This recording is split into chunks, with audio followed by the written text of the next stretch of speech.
Do you ever identify yourself as an attention whore? Have you ever craved for the affirmation coming from that specific 1 or 2 person, your parent?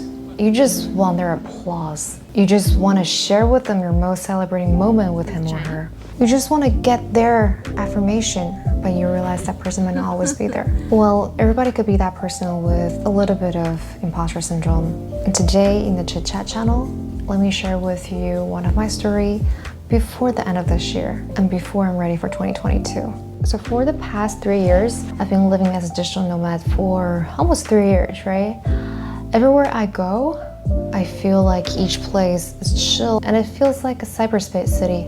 Myself as a creative and engaging YouTuber, of course with audience, with friends, I've always been praised with my innovative and entertaining videos. It was definitely a source of pride, recognition, but over time, sometimes the likes, the comments, the recognition feels like just a gentle breeze and I felt like I need some necessary storm to fuel my self-esteem, aka my ego.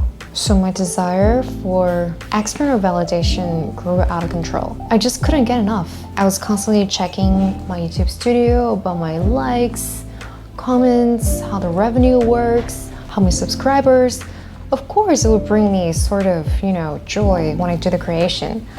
But when I found myself constantly checking my YouTube analytics and feel like some of my favorite videos, they're not receiving immediate recognition or the result that I craved for, my heart was sinking. So one of those evenings, I was still back in New York City. I was scrolling all my YouTube videos, looking at the comments of the last video. I realized some part of me was missing with a lot of like real estate videos. I wasn't really feeling genuinely happy for like a couple of weeks. I was working so hard to the point that I don't see myself burn out. I don't have a lot of compassion to myself. Sometimes I see myself as an idiot, lazy, procrastinating for some reason. And I realized I really just need 1 or 2 good friends, to give me constant need for approval as a mirror to reflect my own insecurity. And of course, this 1 or 2 specific persons sometimes give you the affirmation, they give you the external validation, and sometimes they don't because nobody but yourself are always going to be there for you than yourself, right? So I was thinking 2 months ago, am I creating content for myself or for the applause? Despite the endless stream of positive comments and the growing subscribers count, of course I still feel the emptiness. I still want to create like something like creativity stuff, self-development, self-improvement, and still I have the awareness that the external validation grew like instant satisfaction, like a sugar rush. It's sweet and exhilarating, but always fleeting. It can't really last that long enough.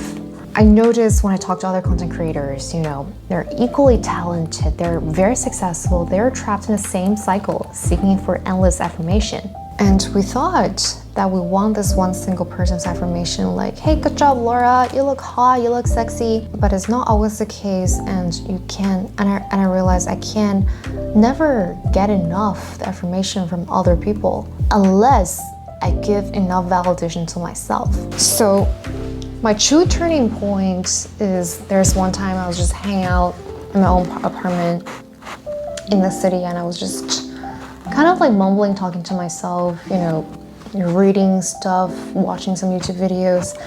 And then there was this quote that really resonated with me. It says, the true fulfillment in my work doesn't come from the applause it receives, but from the sincerity and the joy in its creation. And those words struck me like within myself, like intensively. So here I am today creating this new channel. I'm sharing a lot of my traveling thoughts, self-reflection, the tools that I use to keep myself grounded during travel, the book I read. I am being vulnerable with you. I am being true to myself to share with you how I reflect on myself, how do I tell the difference between thoughts and reality, and how I wish myself and you will have a brilliant 2024. No matter what you're doing right now, you're scrolling, you're listening, you're lost, you should know that just give a little love to yourself. You're the 1% audience that can actually resonate with me. Show yourself a little love. You're beautiful, you're strong, and you don't need that much external validation to tell people who the hell you are. And again, Christmas is around the corner. I wish you a Merry Christmas and Happy New Year.